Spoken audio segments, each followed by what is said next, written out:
Chase.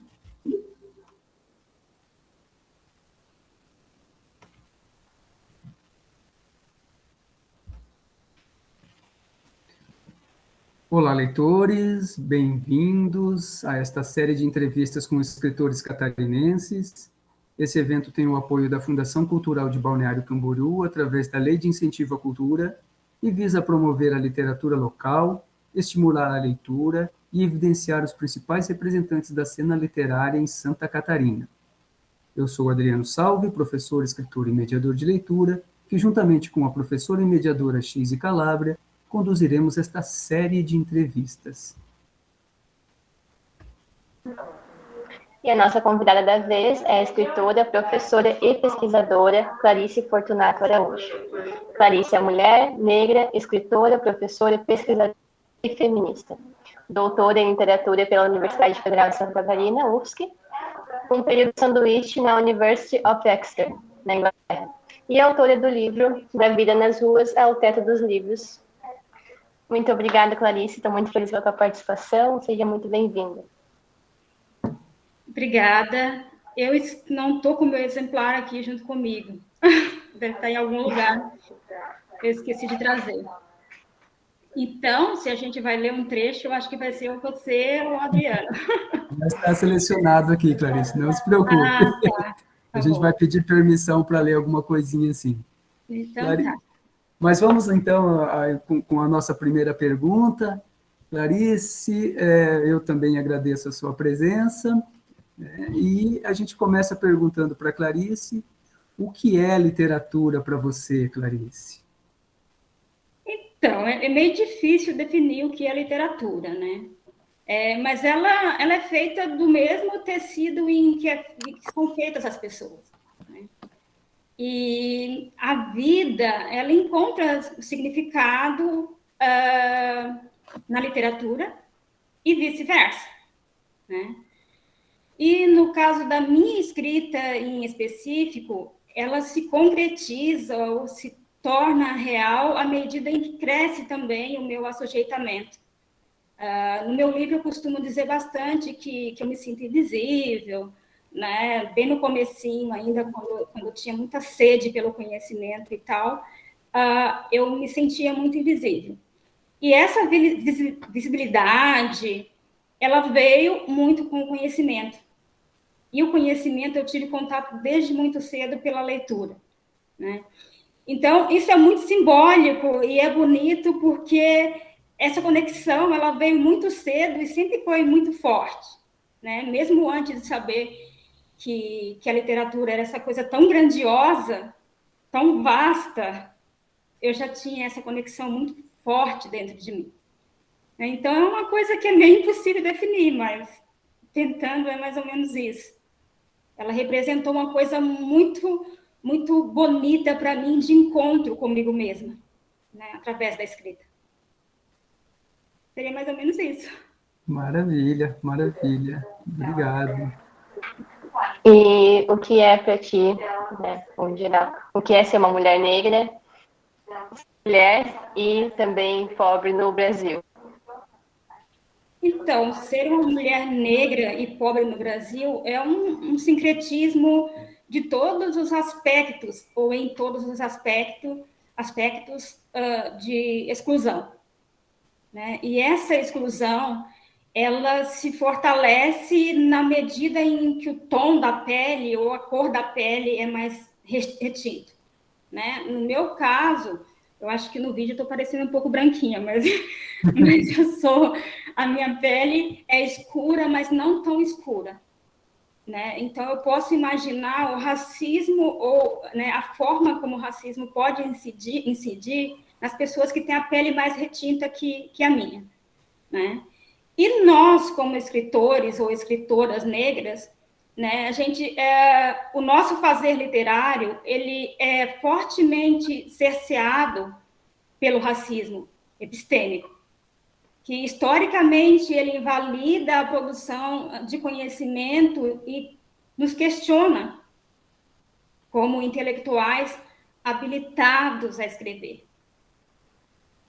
Como se o nosso saber precisasse ser validado, tivesse que ser validado pelo olhar de pessoas brancas, né? Sendo que ele está carregado culturalmente.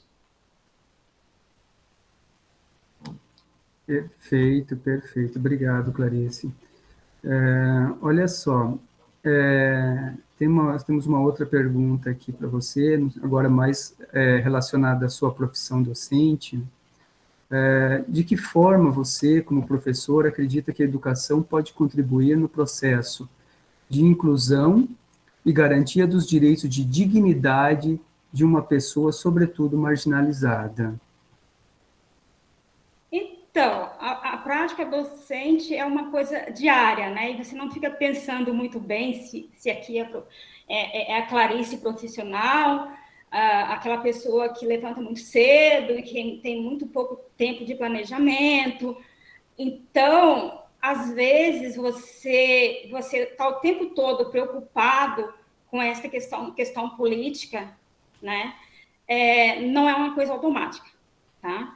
Mas, como educadora, eu tento transmitir que o conhecimento, ou que o autoconhecimento, né, é o mais potente de todos os saberes. Porque tudo ganhou significado para mim depois que eu entendi a importância do autoconhecimento.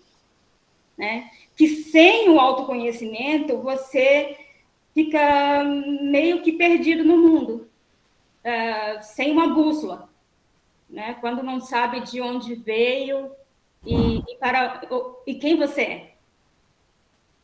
Claro. Então, ter a consciência social para desenvolver a empatia, a cooperação em tom de um mundo mais justo, só vem com autoconhecimento.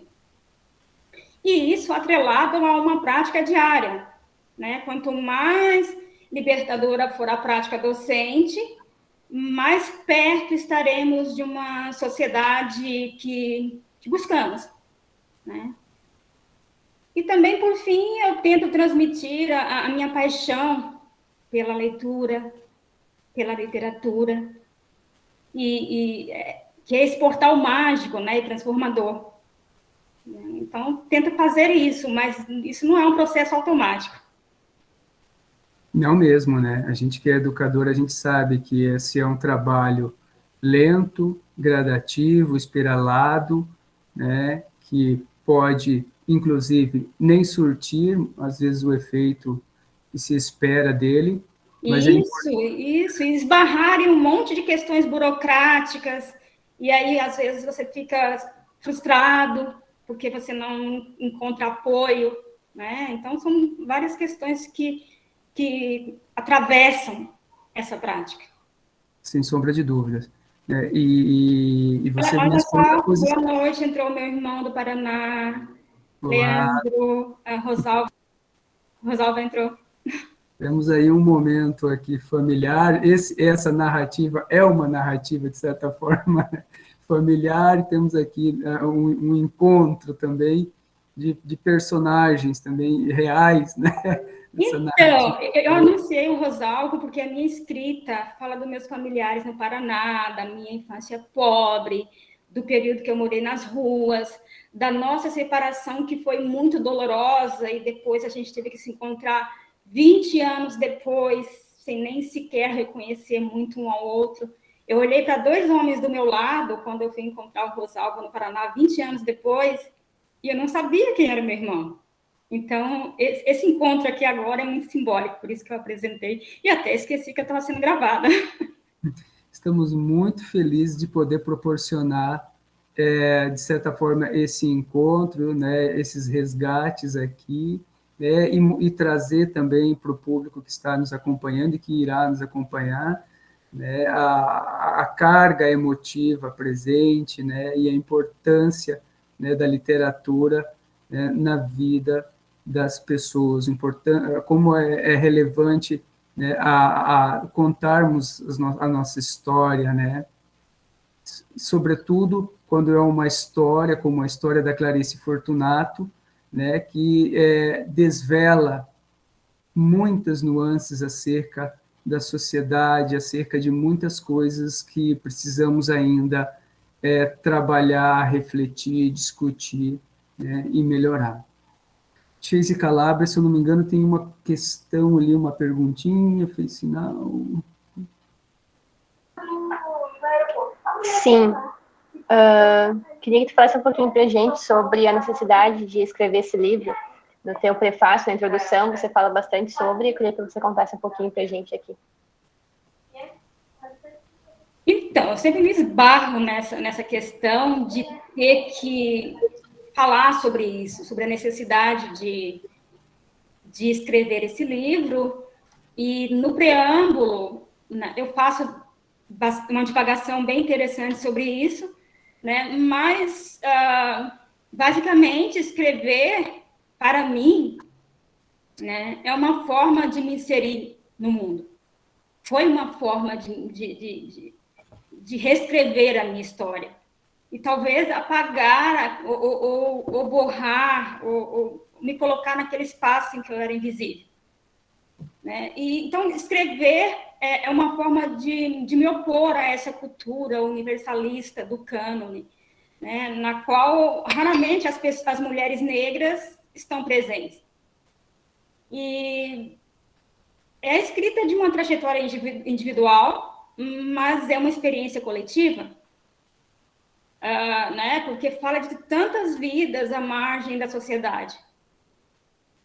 E eu podia viver essa dor, né? Eu falo isso no livro e eu gosto muito dessa passagem, que eu podia viver essa dor como uma experiência privada, ou me associar a outras mulheres para transformar essa dor em luta política. E, na verdade, não foi bem uma escolha, mas eu fui impelida para a segunda opção. Tá? Então, me associar a essas mulheres que estão gritando por um mundo melhor e antirracista. E essa associação aconteceu através da minha escrita, que é um ato de resistência, né, em suma. Mas eu não pretendia escrever de início, não foi uma luta que veio de dentro de mim naturalmente, porque toda essa escrita que eu coloco no livro era uma coisa muito dolorosa. Né? Então, viver na rua, não ter estrutura familiar, passar fome, todo esse sofrimento, né? O racismo em si, é um deserto que ninguém quer atravessar. Eu costumo falar isso, é uma coisa muito dura, e muito menos depois ficar olhando para isso ainda. Né? Então, escrever foi um ato de resistência. Sim, um ato de resistência, um ato necessário, né? Um ato de coragem. Né? Eu quero só fazer uma breve leitura da introdução aqui do seu livro, se você me permite, e no decorrer da nossa conversa eu vou trazendo algumas outras leituras, discutimos sobre elas também. Meu marido trouxe o meu agora, tá vendo? Mas que bom. Maravilha. Então, escrevo este prólogo com o intuito de nortear o leitor sobre a determinação de contar esta história, mesmo sabendo que há dimensões da existência humana que não podem ser traduzidas em palavras. Ainda assim, inspirada pelas palavras de Gioconda Belli, afirmo com convicção que 3 fatores que não escolhi marcaram todas as esferas da minha existência: ser mulher, ser negra e ser pobre. Clarice, a pergunta que a gente tem para fazer a você na sequência é: de que forma você acredita que o seu livro pode impactar os leitores e que contribuição você espera transmitir através dele? Então, eu pego esse mesmo gancho que você leu, esse mesmo trecho que você leu, para dizer, né, que então essa reflexão de Gioconda Belli com relação a esses fatores que marcaram a minha existência, né, que é ser mulher, ser negra e ser pobre, ali mesmo eu já destaco que eu vou estar pautando questões sobre direitos, exceção, desigualdade, marginalidade, enfim. E estar consciente de todas essas questões nos conecta numa rede de solidariedade.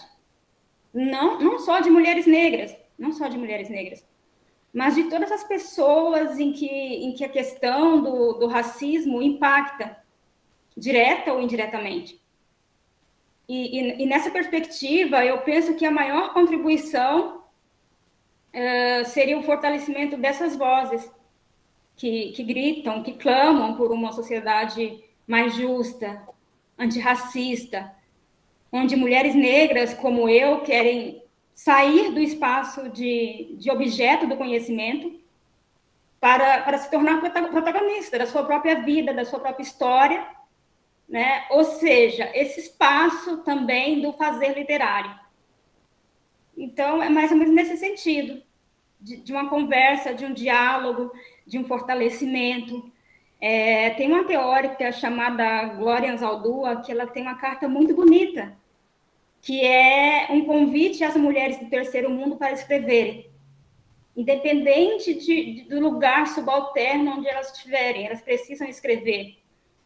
Né? E também não precisa ser escrever só nesse espaço literário, mas se escrever no mundo, como fez Carolina Maria de Jesus, que montou o próprio barraco, quando ela não tinha um teto todo seu, para escrever, né? Para clamar por justiça, para poder pedir a casa de alvenaria dela, que ela depois veio a conseguir.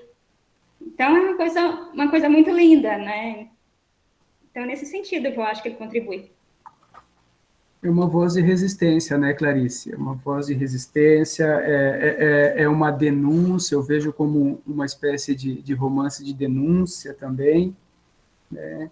E eu fico bastante comovido com essas narrativas e, sobretudo, da necessidade delas se repetirem ao longo das gerações.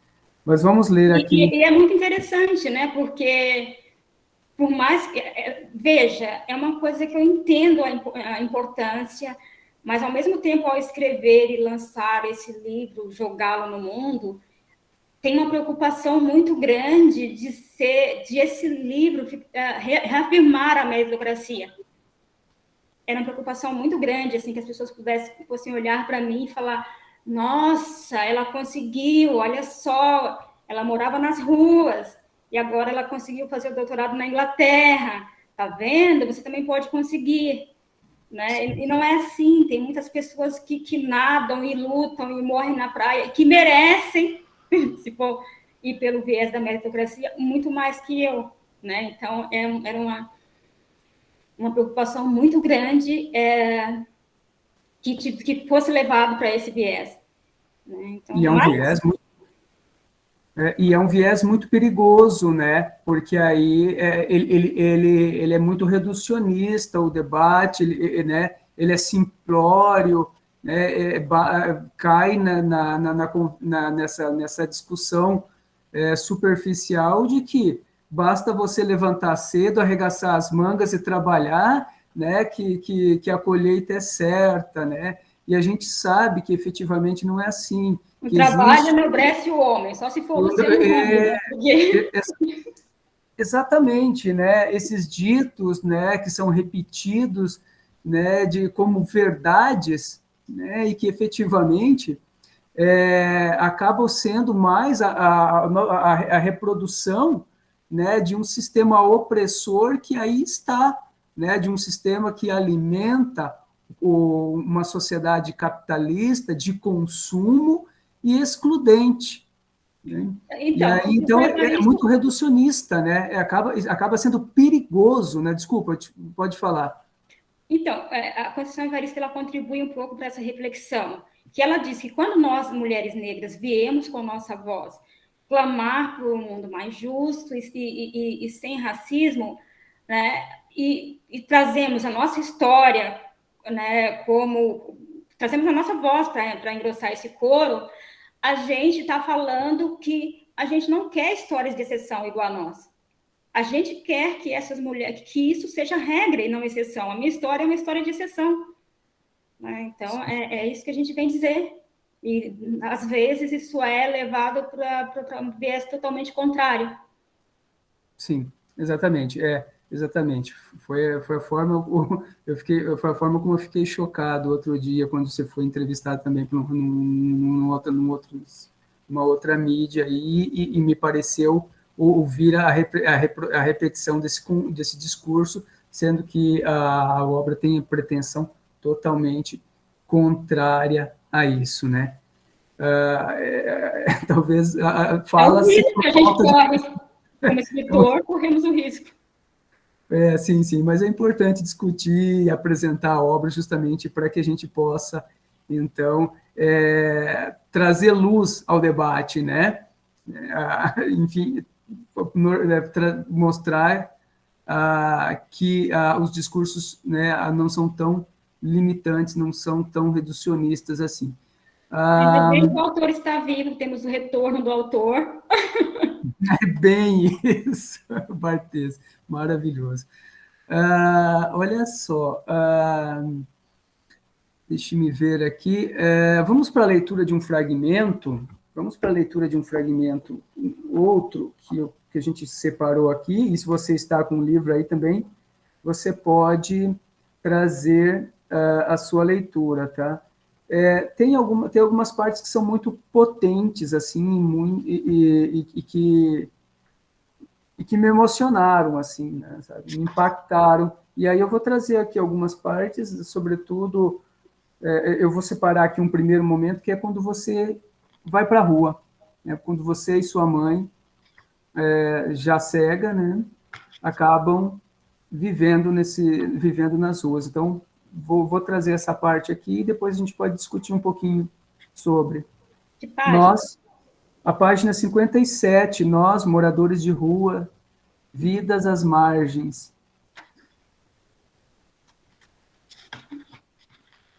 Sim. De todas as recordações, certamente a fase de moradora de rua é a mais dolorosa. As lembranças não são tão nítidas, por mais que eu me esforce para recuperá-las. Vivíamos em situação de extrema vulnerabilidade. Além disso, era doloroso perceber que a nossa presença mendiga despertava nas pessoas mais medo que compaixão. Mesmo na impossibilidade de rememorar com detalhes o que vivi nas ruas, é impossível esquecer o que senti nos dias mais miseráveis de nossas vidas. Depois que saímos do sítio, partimos para a cidade. Minha mãe planejava alugar uma casa e encontrar trabalho. Dentre as dificuldades, a mais absurda: não alugavam casa para mulher solteira. Mulher não podia assinar contrato. Era preciso ter um marido que o fizesse. Minha mãe logo arrumou um marido. Meu padrasto era conhecido por mineiro. Aliás, nunca soube o nome dele, só o conhecia pelo apelido. Era alcoólatra, não parava nos empregos e agredia mamãe. Sem dinheiro para pagar o aluguel, porque nenhum dos dois conseguiu emprego, nos tornamos andarilhos. Passamos a andar pelas ruas sem destino, de uma cidade para outra, dormíamos em postos de gasolina, em casas abandonadas, em pontos de ônibus ou onde quer que tivesse um abrigo da chuva. Comíamos frutas pelo caminho, comprávamos comida com as esmolas que nos davam ou catávamos comida do lixo. As pessoas jogavam muitos restos de alimento fora. Eu costumava pegar muitas maçãs, desprezava a parte podre, limpava na própria roupa e comia. Mas quando não encontrava maçã e a fome me consumia, garimpava qualquer coisa comestível. Pouco tempo depois que nos tornamos andarilhos, minha mãe ficou cega. Provavelmente a cegueira era hereditária, mas um forte soco no olho desferido pelo meu padrasto desencadeou tudo. Eles brigavam e nessas ocasiões ele batia muito nela. Aliás, ambos se agrediam porque minha mãe tinha um temperamento forte e nunca apanhou resignada. O fato é que ela já não tinha uma boa visão e após o soco Foi perdendo a visão rapidamente, até ficar completamente cega. Foi muito doloroso para mim vê-la assim. Era uma situação nova e eu não sabia como lidar com isso. Ela tinha lindos olhos azuis turquesa, tão límpidos, eu não podia acreditar que ela não podia mais ver a luz do dia. Me consolava pensar que na cegueira mamãe não veria mais o mundo feio em que vivíamos. Então, essa passagem aí agora me chamou a atenção, essa parte, obviamente, chama atenção sempre, né? Porque é uma coisa que eu não esqueço.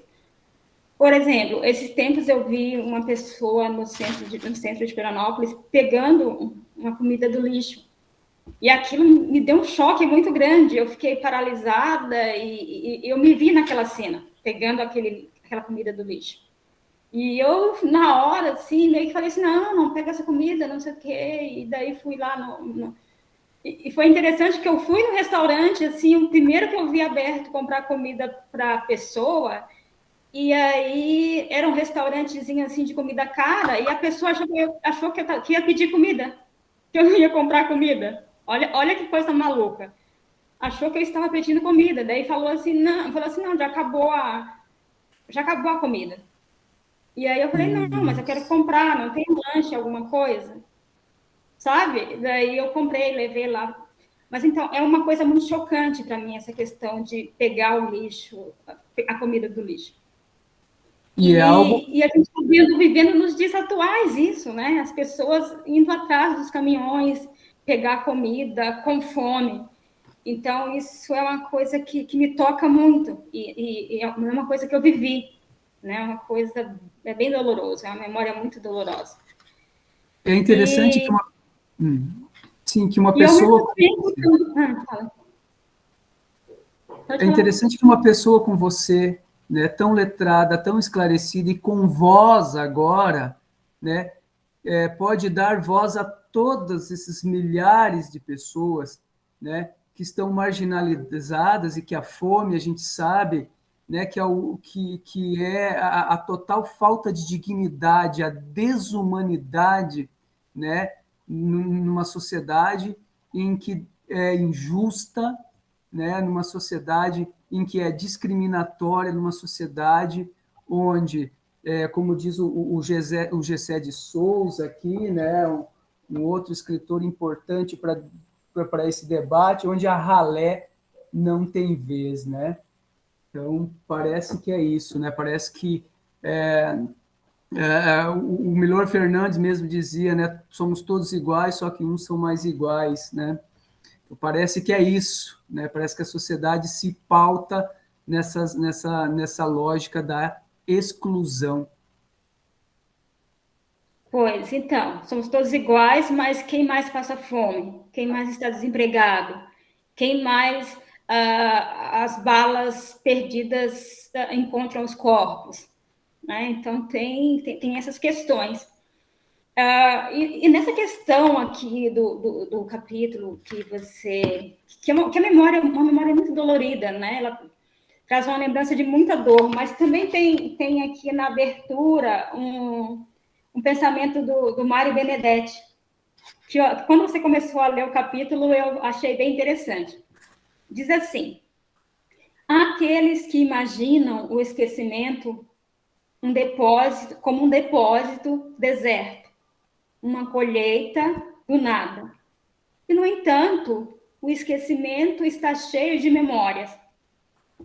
Isso é uma reflexão para a gente pensar sobre a importância da memória, né? E também, nesse caso, a importância dessa escrita da memória. Né? Então, por mais que seja doloroso, eu tentei traduzir isso, trazer isso de uma forma poética. Né? Então, é bem interessante. Quando eu bati o olho na abertura, pensei, vou ler. Não, e é interessante que a forma como você conta também, né, é um romance assim de tese, né, e ele se torna acessível, né, ele é envolvente, né, ele né, eu imagino que tenha sido esse livro o seu texto de conclusão do doutorado, não me corrija se eu estiver errado, né, mas ele está numa leitura muito gostosa e, né, e envolvente, né, numa linguagem também muito acessível ao leitor em geral. Então, quando eu escrevi o livro, eu estava na Inglaterra. E aí eu mandei o rascunho para a Denise Paraná, que foi a pessoa que escreveu o roteiro do filme do Lula, e escreveu também o livro, a biografia do Lula, a primeira que saiu. Sim. E aí, quando eu mandei para ela, eu falei desse processo doloroso que era para mim escrever. E falei também que eu teria que editar esse livro. E ela falou para mim que não era para eu polir muito.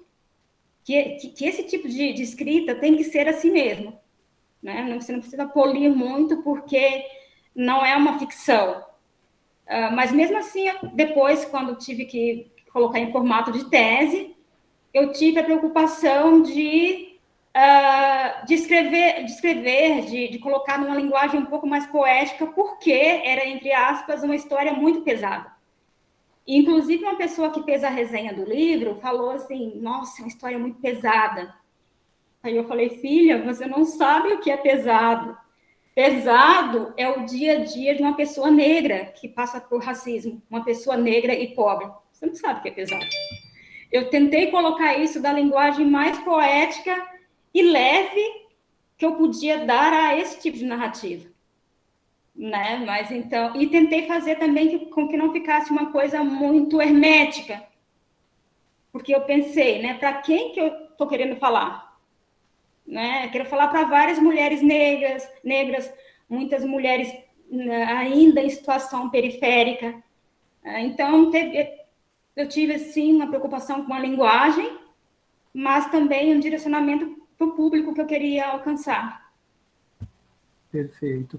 Clarice, você está com o livro em mãos, você gostaria de você selecionar algum trecho para apresentar para nós, ou podemos seguir aqui com a nossa seleção?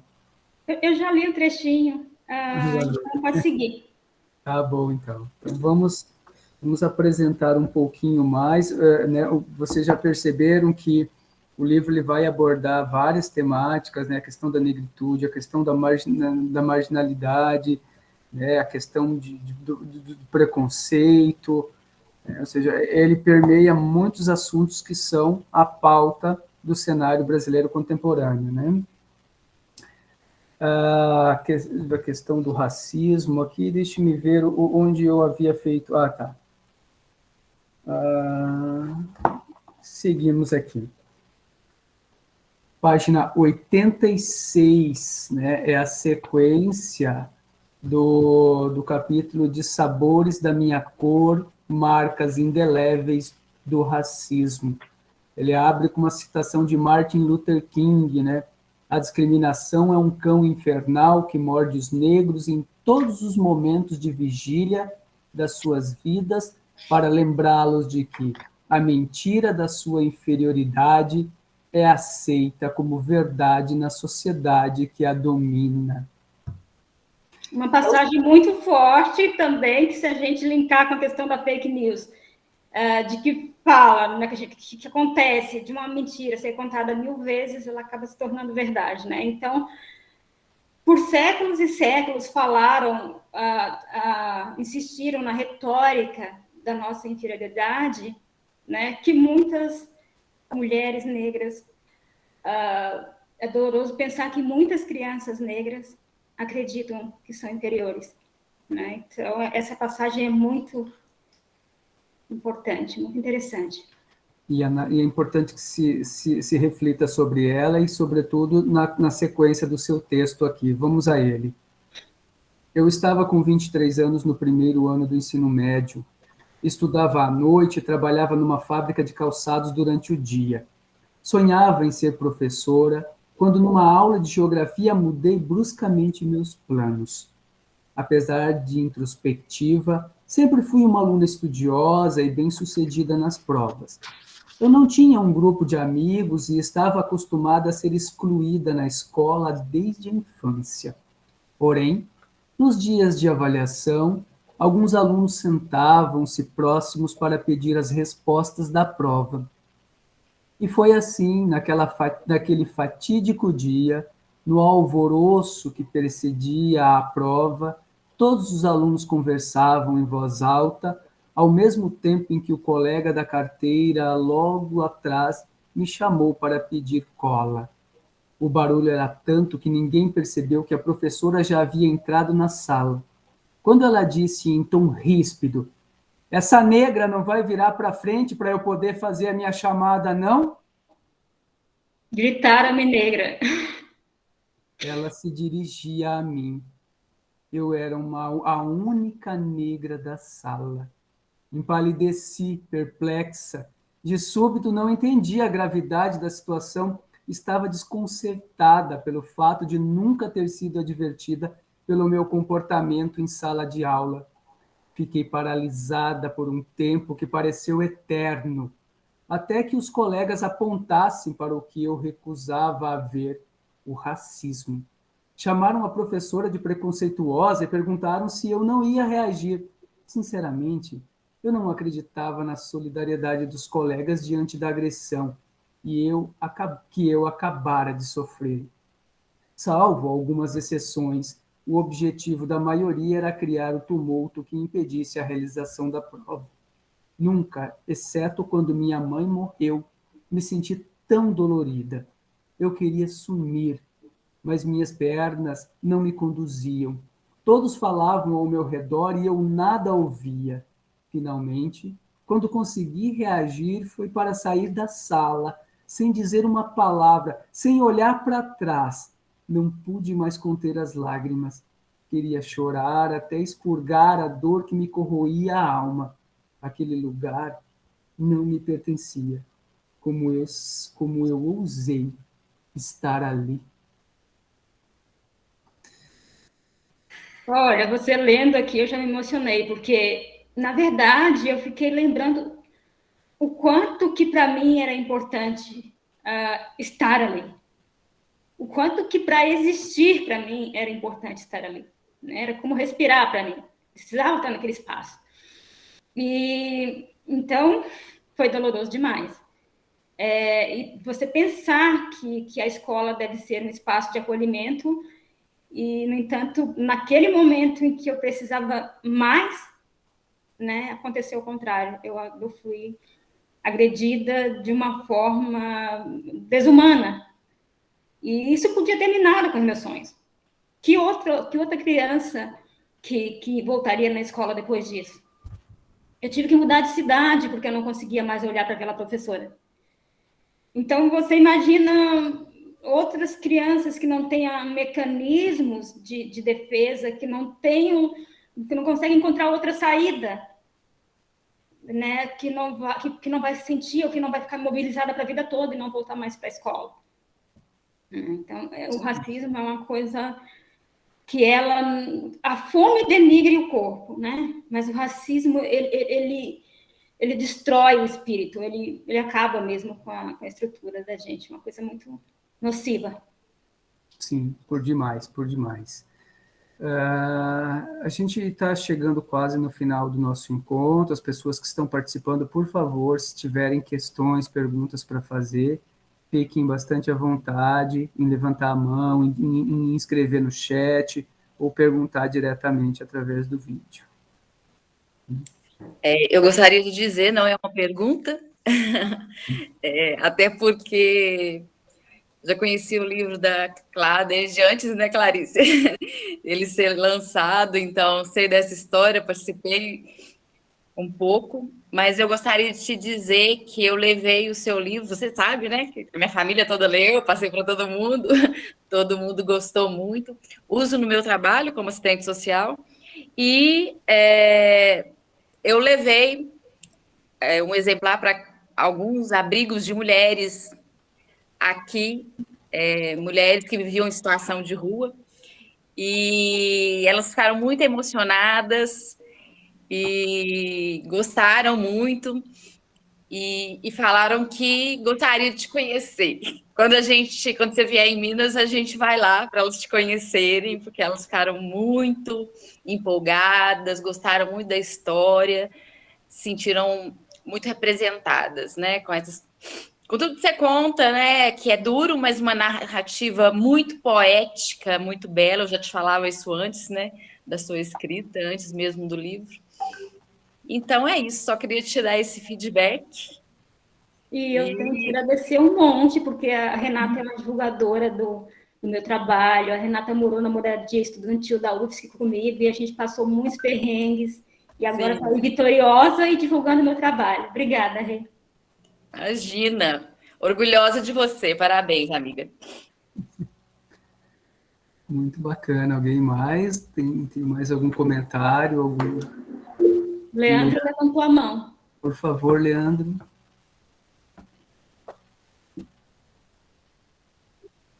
Oi, é eu que vou falar. Mentira. Eu já li o livro e reouvi isso, né? Agora essas leituras é uma nova emoção agora de novo. É um sentimento novo. E pensando nessa essa última parte agora da professora, o quanto isso é marcante, né? E o quanto a gente ouve falar ainda que cotas, por exemplo, é o mais racista do que não sei, do que as pessoas, porque está privilegiando, e olha como a base da educação já traz isso, né?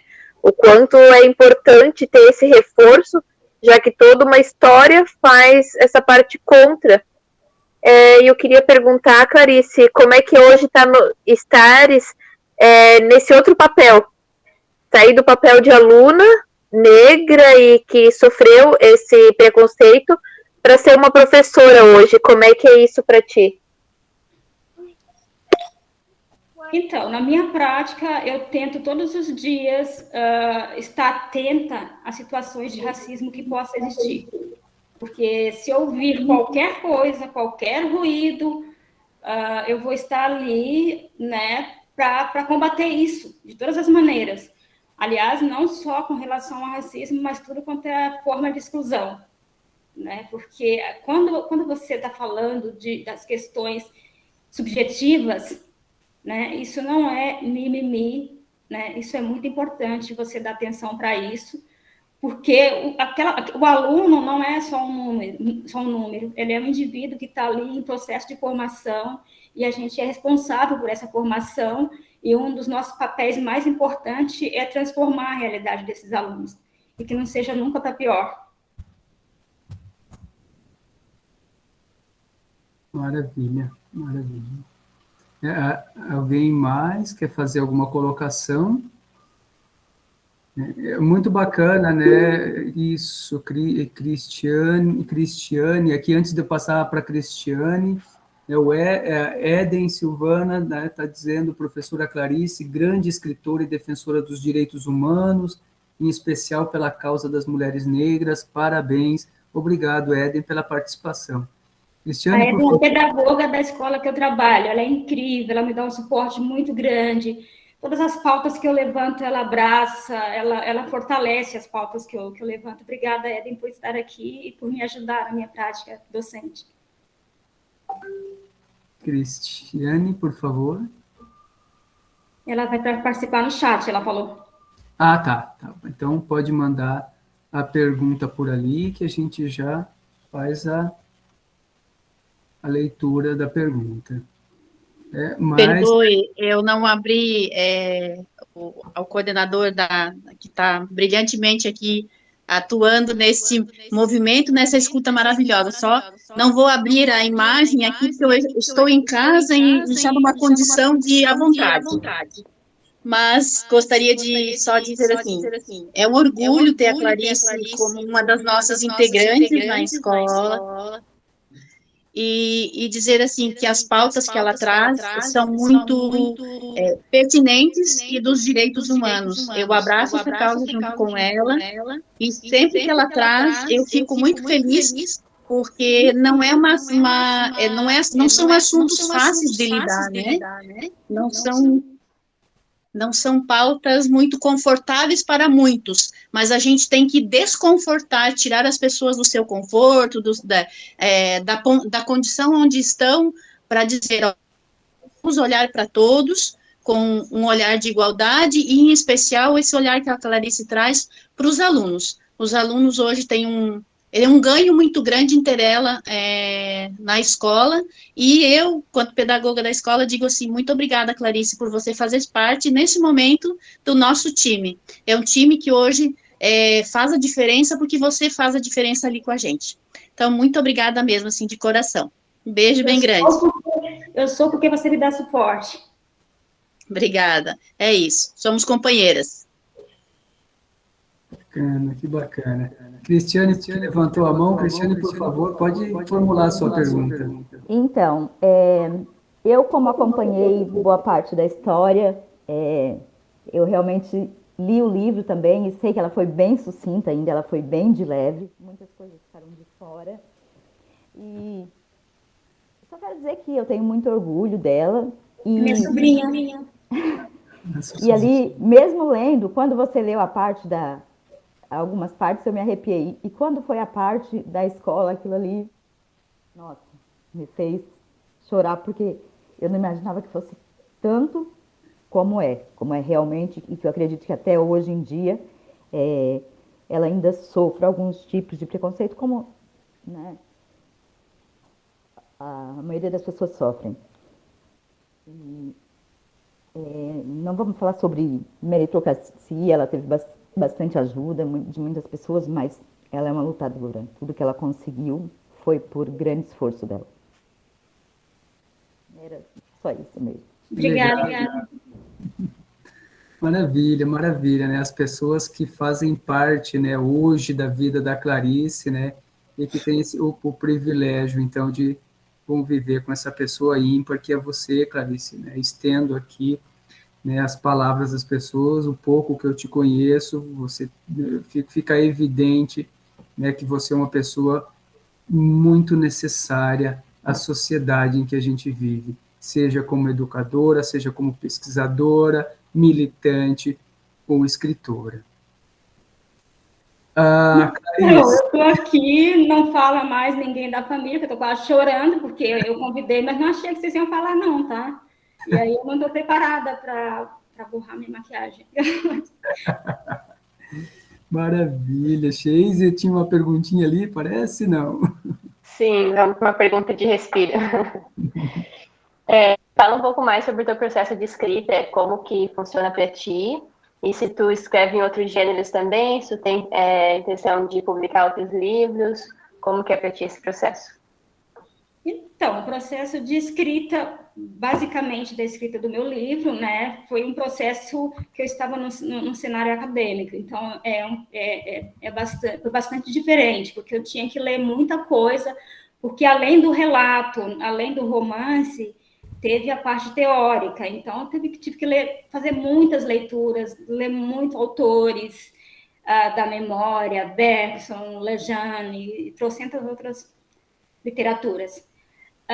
Então, no começo foi aquele processo, sei lá, que transbordou todas as emoções e que eu tentei escrever no papel e borrou tudo, e que o computador, mesma coisa, eu não quis colocá-lo em perigo de banhar ele com as minhas lágrimas. E eu comecei depois, então, a ditar no celular. E depois disso eu joguei tudo para lá e tentei dar uma outra linguagem mais literária para ele, como eu já tinha explicado antes. Eu também comecei a escrever pequenos contos, que eu sempre sou convidada, né? Não só contos, mas, assim, depois que eu publiquei o livro, ele teve uma repercussão muito grande. Eu fui chamada para, acho que praticamente todos os canais eu fui chamada para fazer participação em programas, e por conta da pandemia isso acabou não se concretizando, né? A Globo chamou para Criança Esperança, a Record chamou para aquele Domingo Espetacular, enfim, teve bastante convite. E também teve convite de editoras para eu publicar. Mas, como o meu ganha-pão, né, é a prática em sala de aula, é como professora, eu tenho 40 horas, e quem é professor aqui sabe o quanto isso ocupa do nosso tempo. Então, eu fico sem tempo para escrever. Mas eu tenho me aventurado em escrever contos, e eu publiquei no editorial da BU, e já tenho bastante ideias do próximo livro, até porque eu sou meio que pressionada, pressionada não, mas além dos convites, a minha editora, da Paula, já falou que também gostaria de publicar o próximo livro. Eu estou pensando, sim, já no que escrever, vieram bastante ideias, mas, por enquanto, eu não comecei nenhum processo de escrita ainda de um novo livro. Mas, então, como eu já falei, estou me aventurando em contos, que daí é mais fácil e é um tempo um pouco mais curto. Perfeito. Mas o próximo romance é ficcional? Não sei. Talvez. Eu penso também em escrever, mas eu não sei o que vem primeiro. Uhum. E onde que a gente consegue encontrar o teu exemplar para compra? Ele está à venda nas principais livrarias, né? Você pode comprar virtualmente, por exemplo, na Amazon ou no site da... Eu não gosto muito de falar de Amazon, não, porque todo mundo já quer saber por quê, né? Sim. Mas, assim, quando a gente vai comprar livros, geralmente a questão financeira grita bastante, e a Amazon consegue vender mais barato que a própria editora. Mas está vendo nas principais livrarias do país, e quem quiser também comprar comigo pode receber o exemplar com dedicatória em casa. É só me pedir por Facebook ou por Instagram, que eu terei o maior prazer em enviar. Que maravilha. Perfeito. Clarice, mais uma última perguntinha, então. Que outros autores e livros você recomenda para ampliar o debate a respeito dessas temáticas que você nos traz na sua obra? Então, eu podia citar autores incríveis, e por mais que eu não goste de cair em clichê, de falar de autores já conhecidos, para não correr o risco de falar só de alguns, eu vou recorrer ao clichê, então, né? São tantas escritas incríveis. Eu vou citar as autoras que me inspiram bastante, né? Os livros que me inspiraram, como Niquete, por exemplo, da Paulina Xiziane, que recebeu o prêmio Camões recentemente, é um livraço incrível. O Olho Mais Azul, de Toni Morrison, a única mulher negra, inclusive, em 119 anos de prêmio Nobel, a ser premiada. Lélia Gonzalez, também incrível. O Quarto de Despejo, Carolina Maria de Jesus, todo mundo tem que conhecer. E Becos da Memória, da Conceição Evaristo, que são as escritas que transformaram o meu modo de ser, de pensar e de agir. E também tem, obviamente, que eu esqueci aqui, da Eliana Alves Cruz, com Água de Barrela, né, que é incrível. A Eliana escreveu, é super generosa, é uma escritora produtiva, e alguém em que eu me inspiro como escritora. Ela escreveu aqui a contracapa do meu livro, e Água de Barrela é imperdível. Maravilha. Aí, ela é minha companheira, olha que honra, companheira de editora, Eliana Alves Cruz. Que maravilha. Cristiane levantou a mão, é isso? Cristiane quer fazer uma última perguntinha para Clarice Fortunato? E o Leandro Silva também quer fazer mais um comentário. Eu não, foi o meu telefone. Tá. Então, passamos para o Leandro. Eu, né, queria primeiramente, né, dizer que eu sou sobrinho da Clarice, com muito orgulho, né, dessa mulher forte, né, que ela se tornou, muito orgulho. Né, e sou pai de uma menina negra, né, e espero que ela seja tão forte, tão guerreira e determinada quanto a tia-avó, né, que a gente sabe que apesar de todo o avanço que a sociedade teve, mas ainda a gente vê alguns olhares, né, preconceituosos, né, como eu, sendo um homem negro, já sofri, né, algum preconceito, né, durante meu trabalho, né, infelizmente tive algumas vivências, né, quanto a isso. Acabou a bateria. Vai que deixa sem bateria.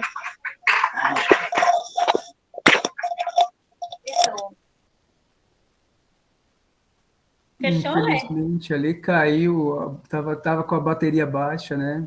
Aí o Leandro estava dando testemunho dele, né, compactuando aqui com... O Leandro é esse homem negro de pele retinta numa família miscigenada, né? Que a gente é tudo misturado lá em casa. Tem pessoas negras de olhos verdes, tem pessoas pretas de cabelo liso.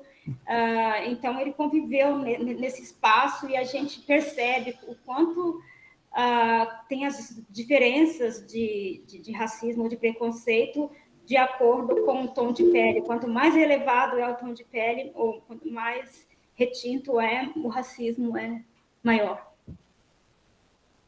Até quando é a pergunta que fica, né? Até quando, né,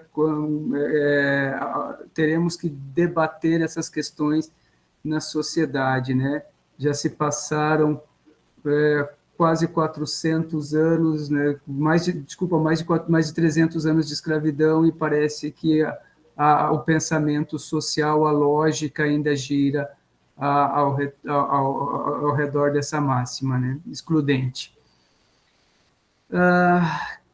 Bom, Clarice, nós gostaríamos de agradecer muitíssimo o seu convite por aceitar participar desse projeto de literatura e de obras e autores catarinenses, né, parabenizar pelo seu livro, né, dizer que estamos ansiosos pelos próximos textos de Clarice Fortunato, né, e agradecer ao público, né, agradecer a todos que contribuem à sua maneira para que esse projeto se realize.